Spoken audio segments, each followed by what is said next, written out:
ஸ்ரீமத் பாகவத மகாத்மியம் இரண்டாம் அத்தியாயம். பரீட்சித் மன்னன் மற்றும் முனிவர்கள் உத்தவரை சந்தித்தல். புகழ்பெற்ற முனிவர்கள் கேட்டார்கள். சாண்டில்யர் அவர்களுக்கு இவ்வாறு உபதேசித்துவிட்டு தன் துறவரத்திற்கு திரும்பிய போது, சூதரே, அந்த 2 அரசர்களும் எப்படி என்ன செய்தார்கள்? அதை விவரியுங்கள். ஸ்ரீ சூத முனிவர் கூறினார். பின்னர் ஆயிரக்கணக்கான வணிகர்கள், கைவினைஞர்கள் போன்றவர்களின் சங்கங்களின் தலைவர்கள் விஷ்ணுராதரா இந்திரபிரஸ்தத்திலிருந்து மதுரா என்றழைக்கப்படும் வடமதுரைக்கு அழைத்து வரப்பட்டனர். வடமதுரை என்றழைக்கப்படும் மதுரா பிராமணர்கள் முன்பு வானரங்களாய், அதாவது குரங்குகளாய் ஸ்ரீராமர் வாழ்ந்த காலத்தில் வாழ்ந்தவர்கள் என்பதை வேத நூல்களிலிருந்து அறிந்த பிறகு பேரரசர் அவர்களுக்கு சிறப்பு மதிப்பும் மரியாதையும் வழங்கினார். அவரது உதவியுடனும் சாண்டில்யரின் ஆசியுடனும் வஜ்ரநாபன் பசு மேய்ப்பவர்கள் மற்றும் பசு மேய்ப்பவர்களின் விளையாட்டுகளின் பல்வேறு இடங்களை அறிந்து கொண்டார். அவர் அவற்றை முறையாக பெயரிட்டு நிறுவினார். அவர் பல கிராம குடியிருப்புகளையும் பல குடியேற்றங்களையும் உருவாக்கினார். பொதுமக்களுக்கு குளங்கள், கிணறுகள், ஏரிகள் மற்றும் இதர வசதிகள் ஏற்படுத்தப்பட்டன. ஈசனார் மற்றும் பிற தெய்வங்களின் சிலைகள் மற்றும் லிங்கங்கள் நிறுவப்பட்டன. கோவிந்தா, ஹரி, தேவேந்திரன் மற்றும் பிற தேவர்களின் படங்கள் நிறுவப்பட்டன. ஸ்ரீகிருஷ்ணரின் மீதுள்ள பிரத்யேக பக்தியை அவர் தனது சாம்ராஜ்யத்தில் பிரச்சாரம் செய்து மகிழ்ந்தார். பாடங்கள் மகிழ்ச்சியாக இருந்தன. அவருடைய குடிமக்கள் ஸ்ரீகிருஷ்ணரை மகிமைப்படுத்துவதில் ஆர்வத்துடன் ஈடுபட்டிருந்தனர். அவை மிகப்பெரிய பேரின்பத்துடன் நிறைவாக முடிந்தது. அவர்கள் அவருடைய ராஜ்யத்தை புகழ்ந்தார்கள். ஒருமுறை ஸ்ரீகிருஷ்ணரை பிரிந்ததால் துயரத்தில் இருந்த மனைவிகள் காளிந்தி மகிழ்வதை கண்டனர். எந்த பொறாமையோ துரோகமோ இல்லாமல் அவர்கள் அவளிடம் கேட்டார்கள். ஸ்ரீகிருஷ்ணரின் மனைவிகள் கேட்டார்கள், நாங்கள் எவ்வாறு ஸ்ரீகிருஷ்ணரின் மனைவியராய் இருந்தோமோ அதுபோலவே தான் நீயும் இருந்தாய். அற்புதமான பெண்ணே, ஸ்ரீகிருஷ்ணர் இல்லாத நிலையில் அவரை பிரிந்ததால் நாங்கள் கலக்கமும் துயரமும் அடைந்துள்ளோம். அதன் காரணத்தை கூறுங்கள். அந்த வார்த்தைகளை கேட்டு அவர்களின் பொறாமை குணத்தை கண்டு காளிந்தி அவர்கள் மீது மனதளவில் பரிதாபப்பட்டாள்.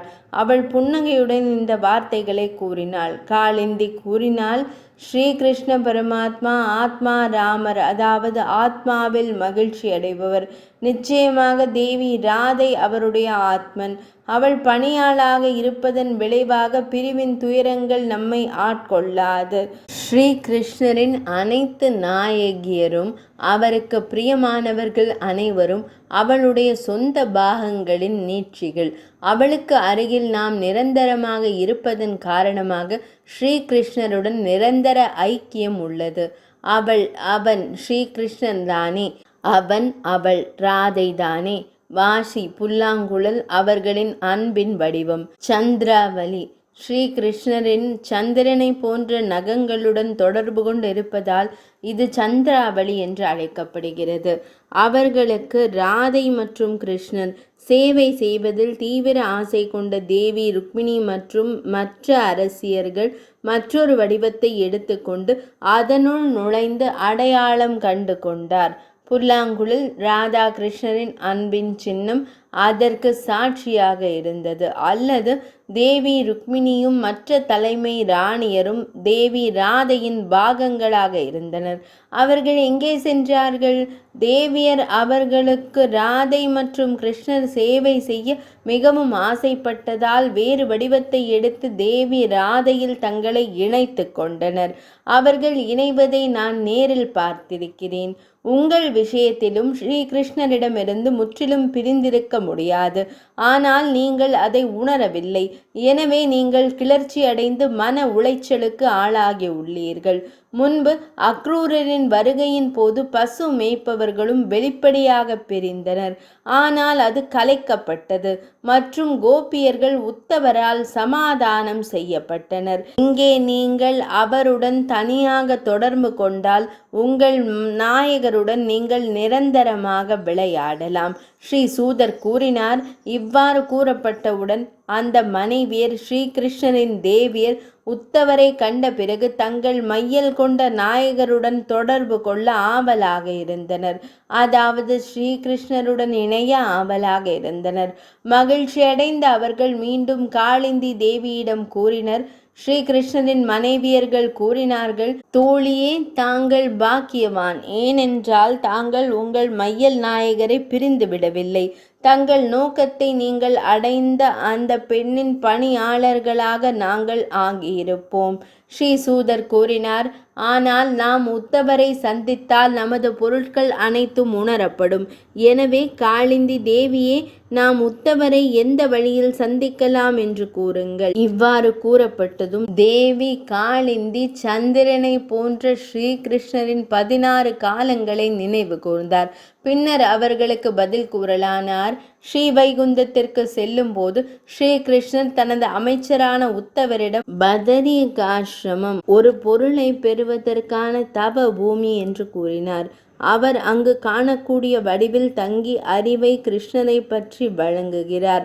பிரஜ தேசம் தவத்தின் பலன்களை அனுபவிக்கும் நிலம். அதன் இரகசியங்களோடு அந்த முன்பு அவருக்கு கொடுக்கப்பட்டது. பழம், அதாவது ஸ்ரீகிருஷ்ணர் கண்ணுக்கு தெரியாதது போலே. எனவே உத்தவர் இப்போது கண்ணுக்கு தெரியாமல் இங்கேயே இருக்கிறார். கோவர்த்தன மலைக்கு அருகில் சக்கி ஸ்தலத்தில் ஸ்ரீகிருஷ்ணரின் தோழியரான கோபிகளின் இடத்தில் உத்தவர் உண்மையில் முளைகள் மற்றும் படர்களின் வடிவத்தில் இருக்கிறார். ஏனெனில் அவர் அவற்றின் தூசி துகள்களை விரும்புகிறார். அவரது சொந்த விழாவின் வடிவம் ஸ்ரீஹரியால் அவருக்கு நிச்சயமாக மாற்றப்பட்டது.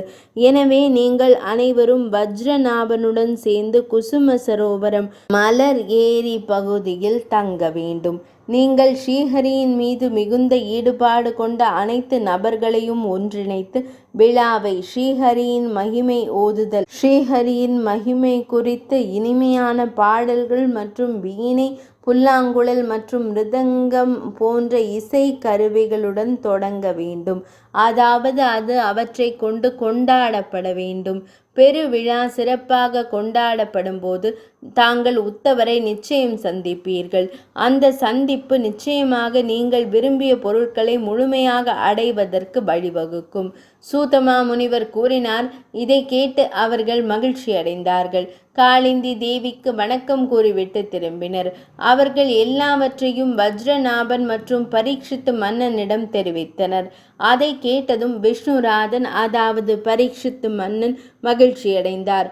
அவர்களுடன் சேர்ந்து அந்த இடத்திற்கு சென்று அனைத்தையும் உடனடியாக நிறைவேற்றினார்.